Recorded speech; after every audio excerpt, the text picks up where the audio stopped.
અમેરિકાના રાષ્ટ્રપતિ ડોનાલ્ડ ટ્રમ્પનું ઈરાનને 48 કલાકમાં હોર્મુઝ સ્ટ્રેટ ખોલવા અલ્ટિમેટમ, નહીંતર ઈરાનના ઉર્જા ઠેકાણા કરાશે નષ્ટ.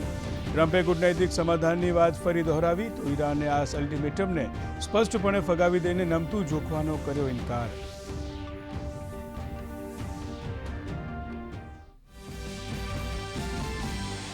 ઈરાનમાં ફસાયેલા 345 માછીમારો સુરક્ષિત પહોંચ્યા સ્વદેશ. ભારત સરકારના સઘન રાજદ્વારી પ્રયાસોને પગલે માછીમારોને આર્મેનિયાના માર્ગે લવાયા ભારત.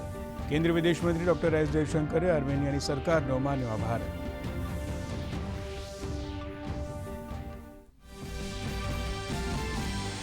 કેન્દ્ર સરકારના પેટ્રોલ, ડીઝલ અને એલપીજીની ઉપલબ્ધતા માટે સતત પ્રયાસ. 5 કિલો એલપીજી સિલિન્ડર માટે હવે એડ્રેસ પ્રૂફની જરૂર નહીં. પ્રવાસી મજૂરો અને ભાડુઆતોને મોટી રાહત. લોકોને પેનિક બાઇંગથી દૂર રહેવા સલાહ.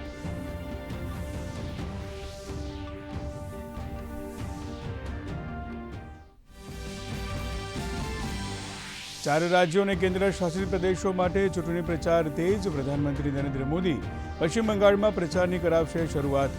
કૂચબિહારમાં રેલી યોજી ભાજપ માટે કરશે પ્રયાસ, તો ટીએમસી નેતા અભિષેક બેનર્જીનો પણ કરશે ચૂંટણી પ્રચાર.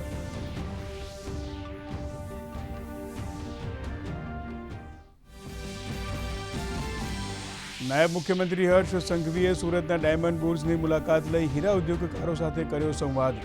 ઇન્ફ્રાસ્ટ્રક્ચર અને અન્ય મુશ્કેલીઓ અંગે મેળવ્યો તાગ. સંકુલને હજુ વધુ વેગ મળે તે માટે સંપૂર્ણ સહયોગની આપી ખાતરી.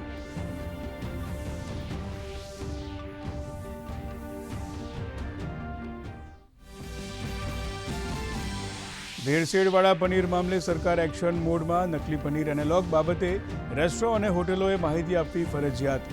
સૂચનાની કડક અમલવારી શરૂ. રેસ્ટોરન્ટમાં શુદ્ધ પનીરના ઉપયોગના પોસ્ટર લગાવાયા.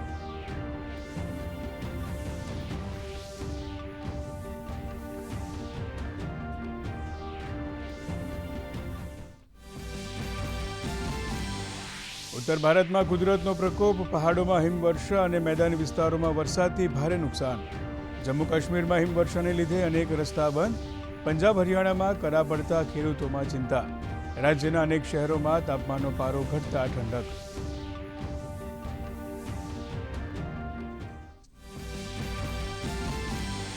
હિમાચલ પ્રદેશના કુલ્લુમાં ગમખ્વાર રોડ અકસ્માત. પર્યટકોની બસ કુલ્લુ ખીણમાં ખાબકતા 4 લોકોના મોત, અન્ય 14 લોકો ઘાયલ. બસમાં 22 લોકો હતા સવાર.